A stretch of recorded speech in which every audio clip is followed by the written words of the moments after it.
Hi guys, welcome back to my channel. And for those of you who are new, my name is Leslie. I am an energetic healer and a psychedelic coach.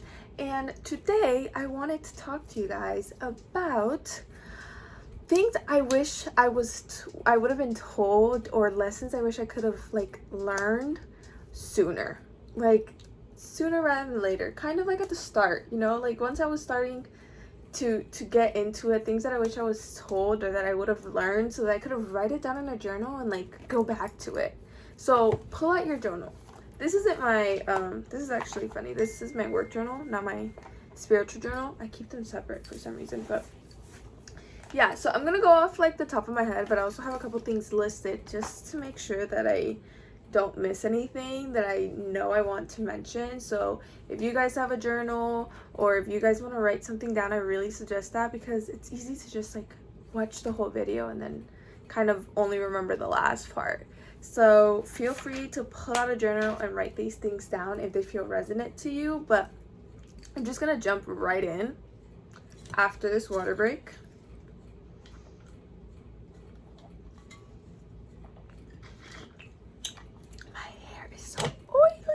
Wash it. I'll wash it today.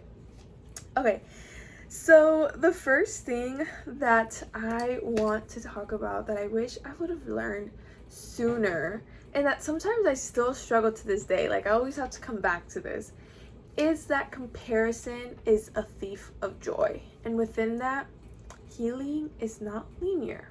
Healing journey is not linear. So to elaborate more on that, what I want to say is that a lot of times when you're starting your spiritual journey, or when you're really doing anything, it's so easy to compare yourself to someone else, whether that be in someone that you look up to who is doing what you're doing, or a friend, or people that you see on social media. It is really, really, really easy to compare yourself and to be like, damn, well, I'm not doing that, or I'm not there, or that's not what I'm doing. So whatever it may be, that is a thief of joy. Everyone's path is their own, and there's going to be things that you struggle with that are a lot more harder for you to overcome than others, and there's going to be other things that people have a struggle overcoming that you don't. Everyone's path is different, very, very different. No one's path is the same, and no one's going to go through the same things, the same pace, the same methods, the same anything. So don't compare yourself to anyone else. Don't compare yourself to anyone else's struggle. Don't compare yourself to anyone else's healing journey. Don't compare yourself to any other person who's spiritual. Don't compare yourself to anybody, okay? Everything is within its own path and within its own way. So a lot of times it can be so easy to get caught up on comparing yourself and then feeling like you're not good enough, or that you're not doing things right, or just doubting yourself, or feeling a little bit insecure. That's just your ego. That's just your shadow. You're removing joy from your life by comparing yourself. So don't compare yourself, okay? It's not worth it, ever. And the same thing, so healing isn't linear, so don't compare your healing journey, because some people may go through things a little bit different than you. Some people may heal faster than you. They may heal slower than you. It's okay. Don't compare yourself. You are healing at the right time, in the right manner, in the best way that is suited for you. And that in itself is perfection. So don't think that you have to do or act or do anything the same way that another person is doing so, or another spiritual person is doing so. It's just, you do it your own way. You do how it resonates with you and how it works best for you. So comparison is a thief of joy, and healing is not linear, ever.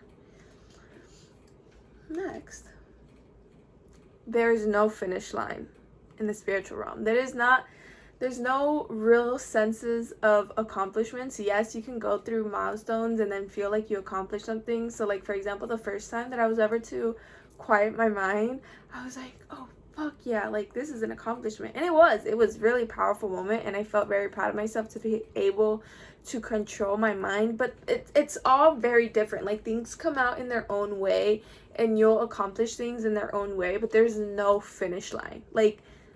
the finish line is your death. Like, you're constantly working, you're constantly doing spiritual work, you're constantly healing, you're constantly living. Like, there's no finish line, so there's no destination. And that is so important to mention, because I've been caught in that so many times, like in that thought or that mindset of like, I have to get to this, or like, once I get to this, then I'm really spiritual. If once I get to this, then people like trust me. Once I get to this, then I believe that I believe that I'm spiritual, or people will believe that I'm spiritual, or whatever it may look like. Listen, there's no destination. There's nothing that you can do that's gonna be like, oh, yes, you are, no, you're not. Like, yes, you are spiritual, no, you're not spiritual. Yes, you are, enlightened, no, you're not enlightened. Yes, you are awake, no, you're not awake. Like, it's all a perspective, and it's all just projections. Like, there's no finish line. Okay? It's a marathon, not a sprint. You just gotta enjoy the process, enjoy your journey, enjoy where you're at in life. But there is no finish line. And within that, like, when I was like reading my course, going through my course and stuff, I for so long felt like I couldn't do energy work until I got my certificates. And like, the thing about energy healing and psychedelic coaching and stuff, yes, having all these certificates and all these programs and learning all these things is great. Trust me, it's great, and it's so helpful. But no certificate's gonna give you like that stamp of approval that you need. Like, only you can give yourself that. Unless you feel and fully are in confidence that you are just a spiritual being, that you're connected to the higher self, then you're never gonna like get there, So there's no finish line. It's all a process, and it's all up to you and how you believe and how you walk your walk and talk your talk and do your do's. Like, it's all just a path. And nothing is going to tell you, like, yes, you've made it, no, you haven't made it. Like, only you can define that. Only you can define that. I'm sorry. Sometimes my Spanish brain, like, has a little trouble changing words. But yeah, there is no finish line. So don't beat yourself up because you're not somewhere where you want to be, and don't punish yourself, or don't feel ashamed, or don't feel guilty that you don't know this or that you don't know that. Like, it's a journey, it's a process, it's a life, it's an experience, and there's no like, okay, I finished this, I've made it, I'm in the Holy Grail, I got it. Like, it's no such thing. There's growth in every level. You never stop learning, you never stop growing, you never stop healing. Even my teacher, who's been doing this for years, is still growing, is still healing, is still, evolving. That never stops. So there's no finish line, no matter where you are. And just because you aren't fully healed, or aren't like fully this idea of what you think a spiritual teacher is, doesn't necessarily mean that you can't be, or you can't provide those spiritual services. Like, it's really up to you and how confident you are in your divine healing, and also how people receive your teachings. That not determines, but helps you provide and do what you need to do. So there's no finish line. There's no like, I made it. You just live. That's what it is. You just living. Oh, you do look like a spiritual person. So it is so funny.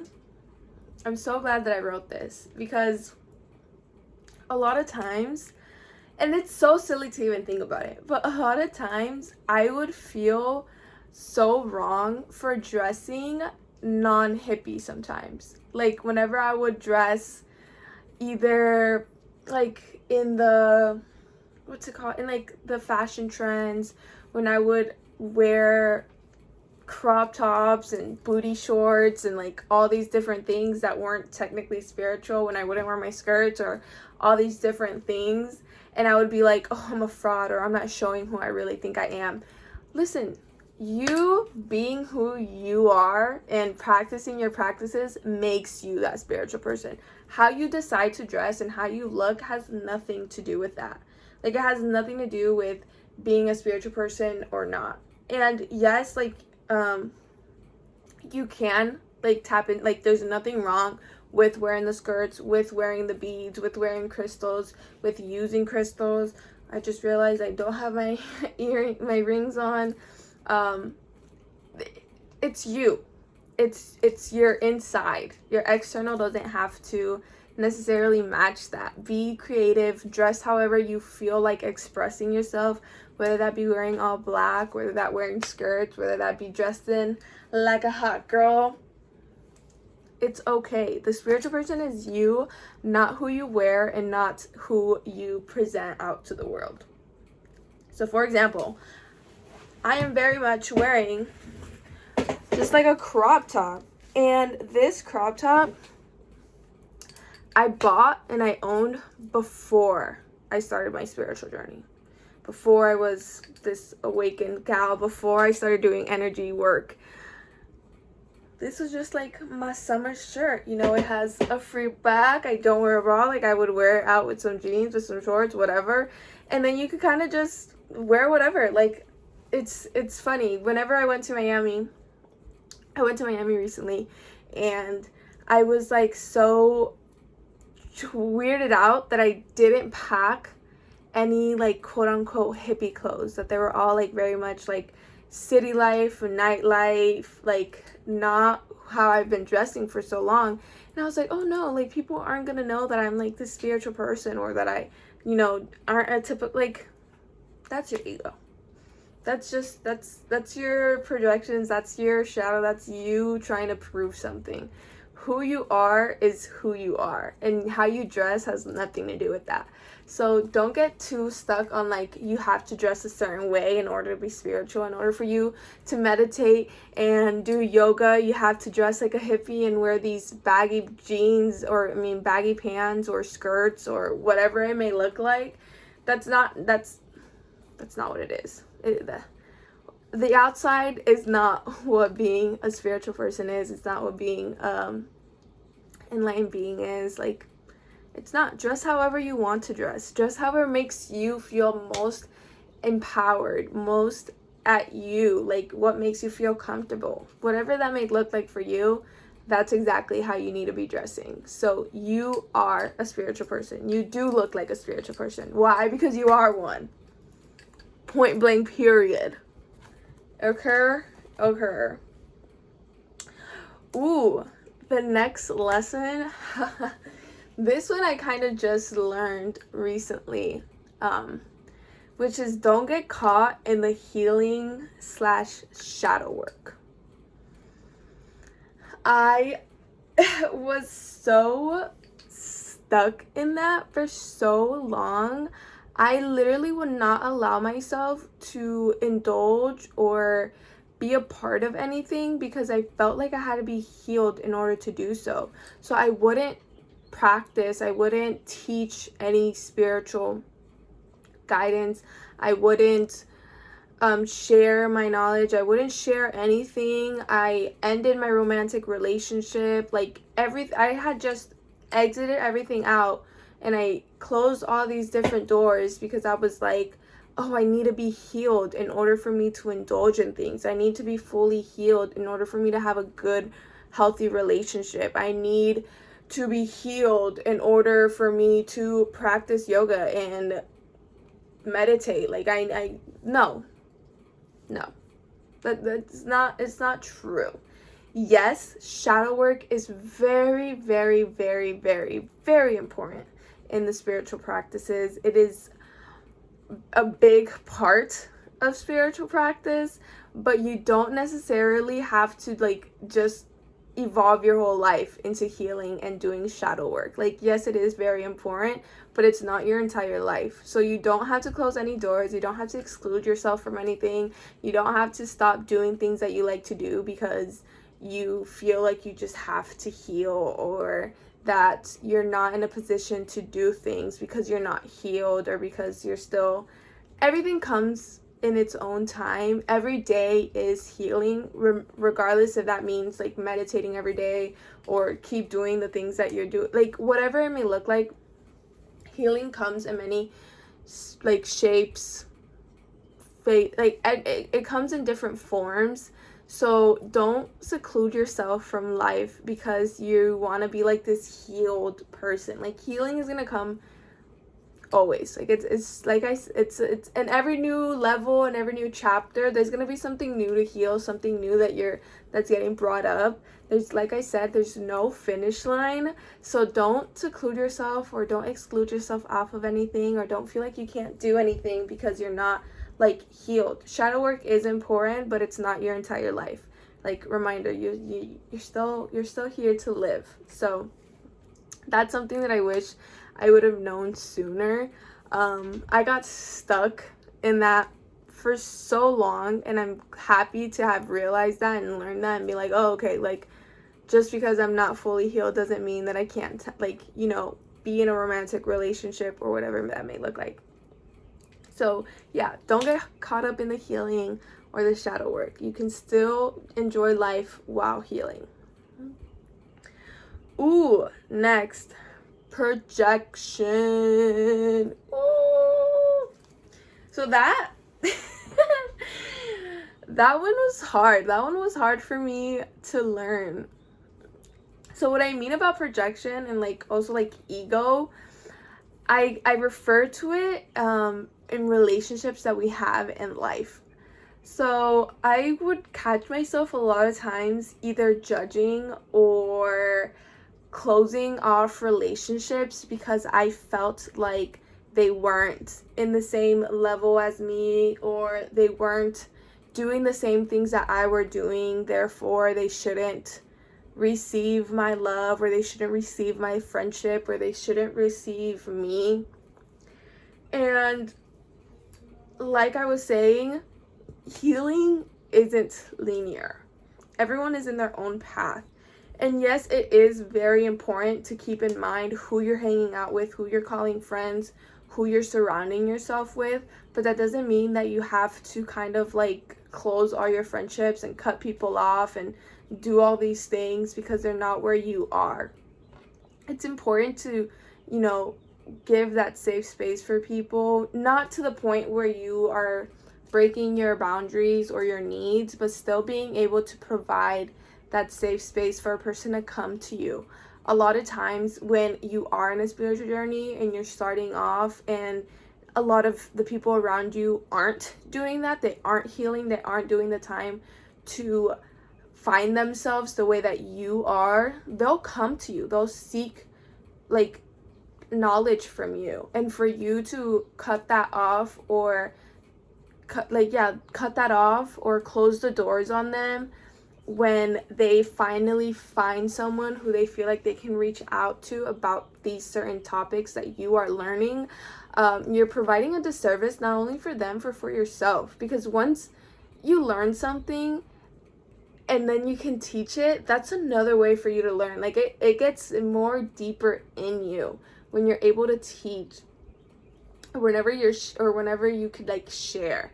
So I learned recently I had to cut off like almost all of my friends.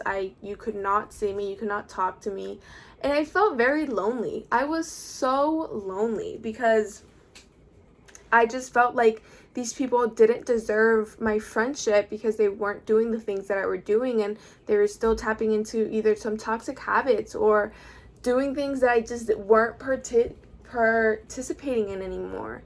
And I got very, very lonely, and I ended up having no one to talk to, no one to hang out with, no one who I can share moments with, because I felt like I was too good enough. And that in itself is that ego and that projection that you feel like other people need to be who you are and need to be doing the things that you are doing.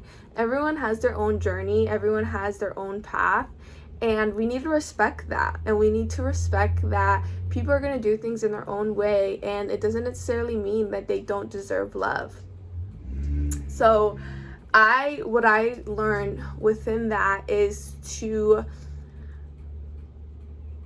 be mindful of my friendships and the core values that we have. So for example, if I have a friend who is still smoking weed a lot, and I say that because I used to smoke weed a lot, very unhealthy, and a very toxic way.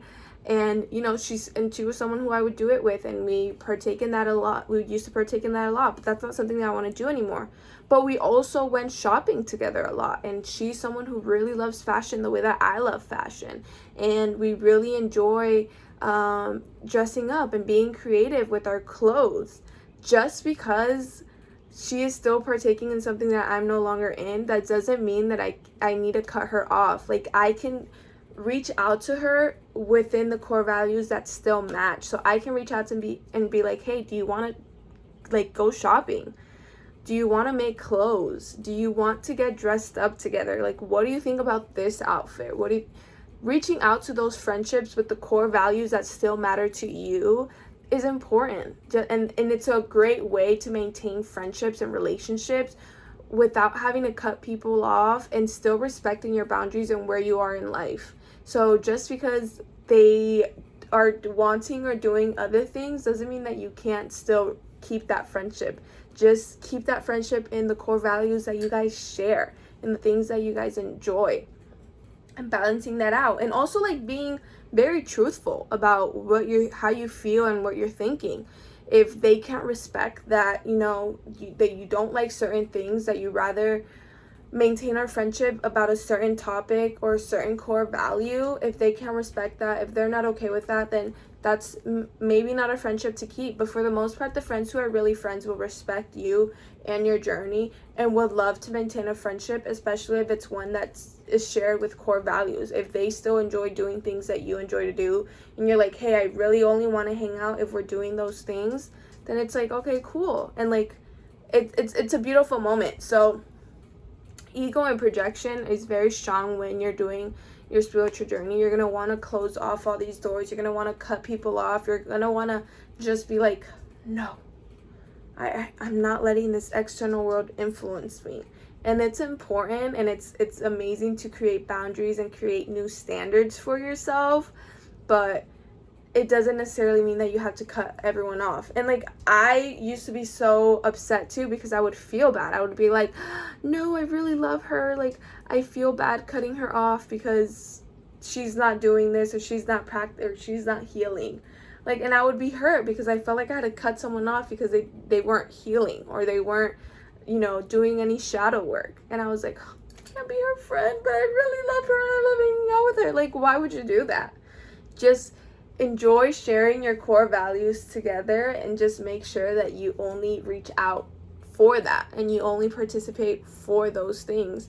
And that was one of the best lessons that I could have learned, because now I have kept the friendships that I really, really love and that are really close to my heart, and they're not affecting me in a negative way, and I don't feel like I'm being drained or that I'm being pushed away from my spiritual practices. I'm just also indulging in all these different parts of my life that still exist. My whole life isn't the spiritual practice. My whole life isn't, doing oracle cards and healing and shadow work and all these rituals. I also enjoy art. I also enjoy fashion. I also enjoy going out to eat. I also enjoy to travel.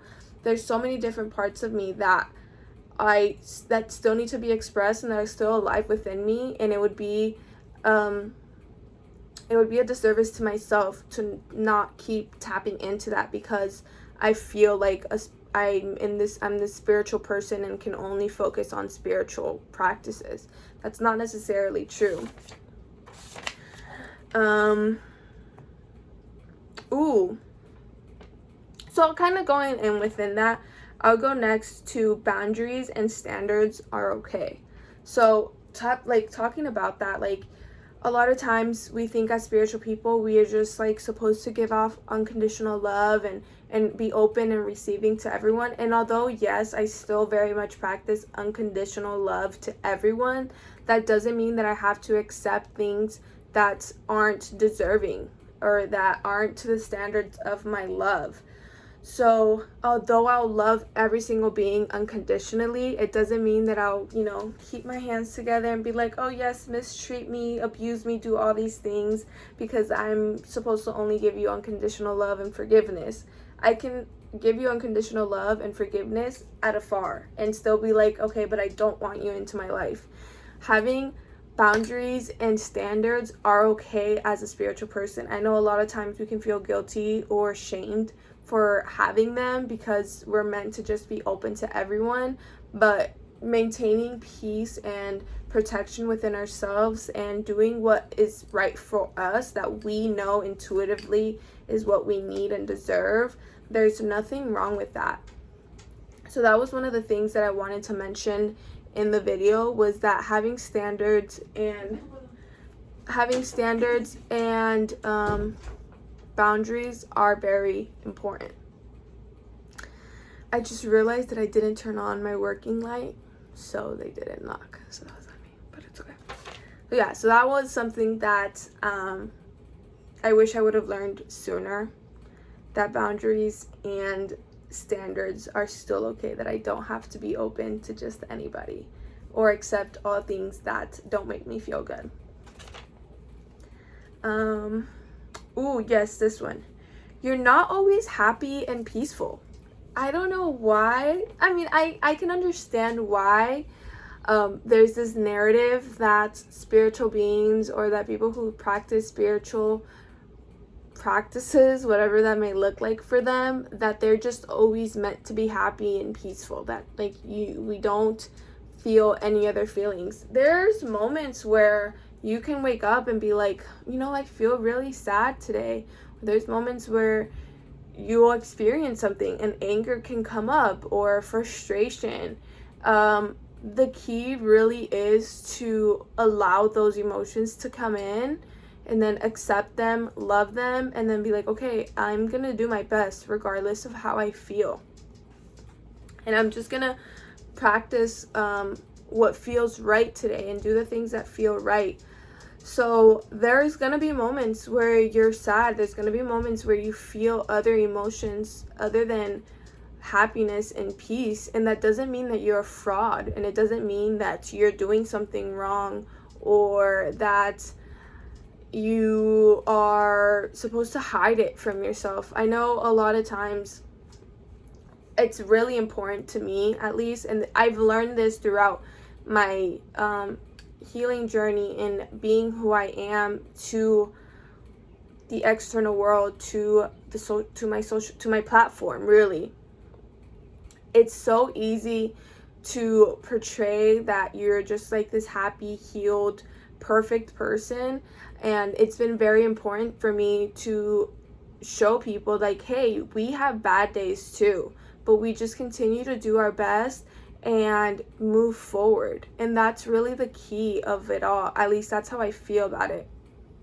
It's like, yes, I practice meditation and I pray and I do yoga and I do all these things, and I still have bad days, and that's okay because I'm a human being and I have emotions.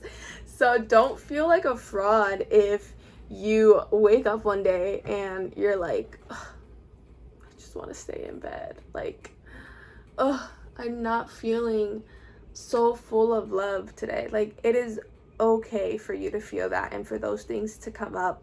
It doesn't mean that you're a fraud. It doesn't mean that you're doing anything bad. It just means that you're a human being and things happen. Just do your best and move forward. Do what you can. Practice what you can. Go back to whatever has helped you before. But don't be ashamed of those emotions. They happen. They're okay. It doesn't mean that you're doing anything wrong. That's something that was really light. Like, that made me feel a lot lighter and a lot more relieved when I learned that it's okay to not always be happy. Like, what has helped me is just being in a state of gratitude. So even when I feel sad, even when not the best emotions come up, feeling gratitude for the fact that I can feel those emotions, being like, okay, like, the fact that I feel sad today just shows and proves to me that I am a human experience and not this like robot. Like I'm in this world right now and I'm feeling all these things and I'm meant to feel them, and I feel gratitude to feel them, so I will feel them to its full potential and move on to the next thing. And just kind of stepping forward and not getting stuck in those emotions and having that separation of I'm not my emotions, I just feel them. So just feeling them and then letting them go. But it doesn't mean that you're a fraud, or it doesn't mean that you're doing anything wrong if you're not always happy or at peace. And last but not thing, kind of tapping into that, is you're still having a human experience.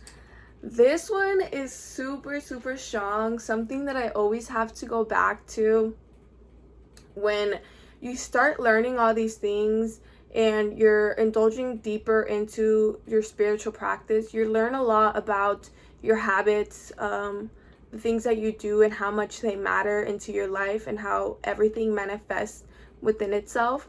And you'll get, at least me, I've gotten very, very paranoid from the music that I listen to the food that I eat, to what I do in the mornings and what I do right before going, like everything that I've done. I've gotten so extremely paranoid because I feel like I have to be doing this one thing. I have to be linear. I have to be careful. I'm still enjoying, like, don't forget to enjoy the human experience. Like, that is so important. Like, if you want to indulge in some alcohol one day, go ahead. If, like, for me, I'm in a pescatarian diet right now, kind of wanting to go to veganism, and there'll be moments where my parents make, like, my favorite beef tacos.